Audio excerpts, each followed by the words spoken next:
Il-membri parlamentari Ewropej ivvutaw b'mod assolut biex jitwaqfu l-iskemi kollha li jbijaw il-passaporti u minn madwar 700 membru parlamentari Ewropew kienu biss 12 dawk li vvutaw kontra.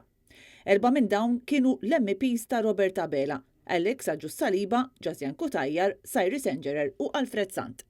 L-MPs tal-Labor kienu l-uniċi 4 membri tal-grupp tas-Soċjalisti fil-Parlament Ewropew li vvutaw kontra s-sospensjoni ta' dawn l-iskemi. Iżda minkejja li l-Ewropa kollha għaddiet vot ċar biex iħarsu s-sigurtà tal-kontinent kollu, il-Gvern Malti moħħu biss li akkosta kollox u anke għaskapitu tas-sigurtà ta' Malta stess idaħħal il-flus minn skema li qed tiġi timbrata bħala mekkaniżmu li jaġevola lil kriminali. Bil-Ministru Michael Falzon jgħid li dan it-taħwit kollu huwa taġid tal-pajjiżna. Mhux kwestjoni ġustifikazzjoni, kwestjoni li l-interess ta' pajjiżna. Bħal jagħmel kull pajjiż ieħor fl-Unjoni Ewropea.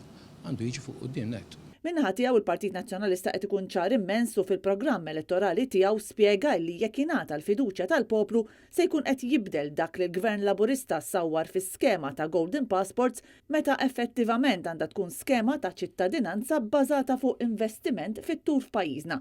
Skema li tkun nadifa u trasparenti u mhux mekkaniżmu li taġevola lil kriminali.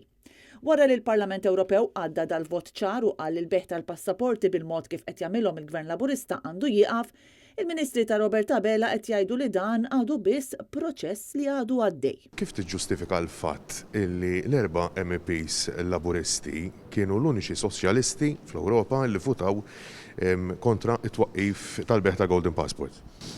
Donet aħna qed nitkellmu fuq xi ħaġa li qed għaddejjin proċeduri. Waqt id-dibattitu li sar nhar it-tnejn fi Brussell dwar il-beħ tal-passaporti, l-MPs tal-Partit Laburista kienu totalment assenti. Il-Gvern Malti jidher li se jibqa' jistina rasu mhux se jagħmel dak li qed titolbu l-Ewropa u jwaqqaf il-beħ tal-passaporti kif inhu.